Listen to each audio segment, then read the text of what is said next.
Salut à tous, c'est Magix Academy, j'espère que vous allez bien, moi en tout cas ça va très bien. Et aujourd'hui je vais vous apprendre avec un tour avec seulement 13 cartes, sans préparation, que vous pouvez faire n'importe où, et avec ces deux as. Donc pour commencer je vais vous demander de choisir une carte, n'importe laquelle, vous pouvez choisir. Bon.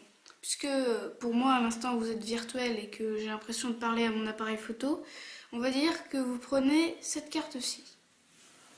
J'emballe les autres. C'est bon? Je la place au-dessus. Et je la balle dans le jeu. Tac.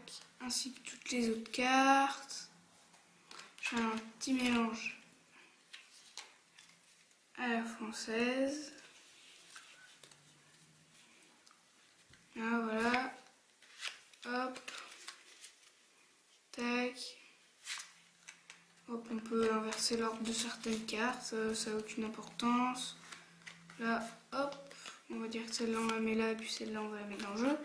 Enfin bref, un mélange quoi. Et maintenant, je prends une première carte, je la place au-dessus, une deuxième je la mets en dessous et je les perds dans le jeu. Hop. Tac.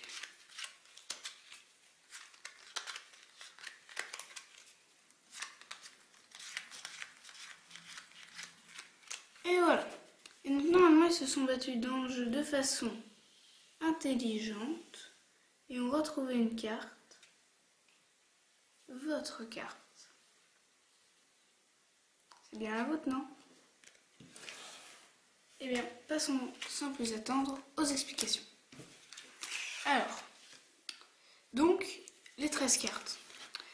Comme je l'ai dit, ça peut être absolument n'importe lesquelles. Ça n'a absolument aucune importance. Des rois, enfin, des chiffres, des... n'importe quoi. Et vous allez avoir besoin des deux as noirs. Ou des deux as rouges, ou enfin de deux cartes. Tout simplement, vous allez mettre de côté. Et donc vous allez commencer par faire choisir une carte au spectateur. Donc voilà, vous l'éventaillez devant lui. Puis admettons que je choisisse cette carte-ci. Le roi de carreau. Il choisit le roi de carreau. Et donc, vous le mettez au-dessus et vous dites que vous le battez n'importe comment dans le jeu. Sauf qu'en fait, vous allez faire attention à le contrôler en dessous. Donc moi, souvent, ce que je fais, c'est que je fais ça. Hop, je prends les cartes du dessus et je les mets par-dessus. Ce qui fait que, là, le roi de carreau, il est toujours dessous. Et donc là, après, vous pouvez continuer à faire ça, mais pas à les mettre en dessous, à les mettre un peu n'importe où. Enfin voilà, à vous d'inventer des faux mélanges ou d'aller regarder des vidéos dessus. Enfin bref, essayez de trouver des faux mélanges pour faire en sorte que la carte du spectateur reste bien en dessous. Une fois que vous avez fait ça, oula, je m'excuse. C'était pas normal, c'était pas prévu, donc on va la remettre en dessous. Voilà, il s'est rien passé. Alors, donc, une fois que vous avez fait ça, vous prenez votre premier as et vous le mettez par-dessus. Et vous prenez votre deuxième as, vous le mettez en dessous. Et là, vous dites que vous allez battre dans le jeu aussi n'importe comment. Sauf que, encore une fois, il va falloir faire attention. Vous allez devoir retenir ces nombres. 7, 3, 3, 3, 6. À quoi ça correspond? Eh bien en fait ça correspond au nombre de cartes que vous allez prendre à chaque fois dans votre main. Donc d'abord 7, 1, 2, 3, 4, 5, 6, 7. Et vous mettez en dessous. 3, 1, 2, 3. Encore 3, 1, 2, 3. Encore 3, 1, 2, 3. Et cette fois 6, 1, 2, 3, 4, 5, 6. Et vous pouvez tout de suite savoir si vous êtes planté dans votre mélange, parce que normalement la dernière carte qui sort du paquet, c'est un as, pour le 6. Et donc vous le mettez en dessous.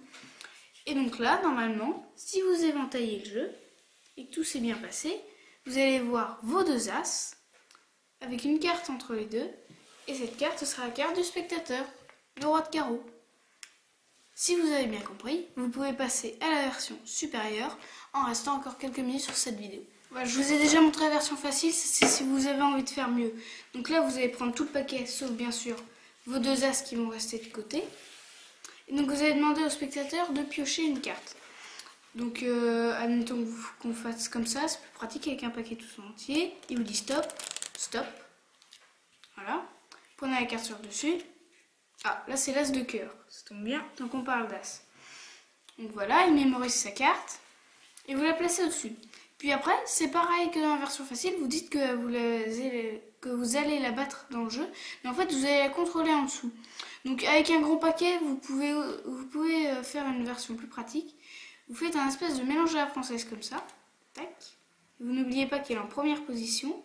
Et à chaque fois, vous larguez quelques cartes de façon à ce qu'après, il n'en reste plus qu'une, la carte du spectateur. Et là, par exemple, vous faites semblant d'en larguer, même si on n'a pas, hop, et vous la mettez de ce côté-là. Ce qui fait qu'elle atterrit en dessous. Donc après votre petit mélange à la française, je sais pas, vous rentrez des cartes dans le paquet. Et encore une fois, vous faites des faux mélanges pour la contrôler en dessous. Voilà. Et une fois que ça c'est fait, c'est ça qui va être un peu plus compliqué. Vous allez placer le premier as au-dessus, comme d'habitude. Mais le deuxième as, vous allez le décaler comme ça.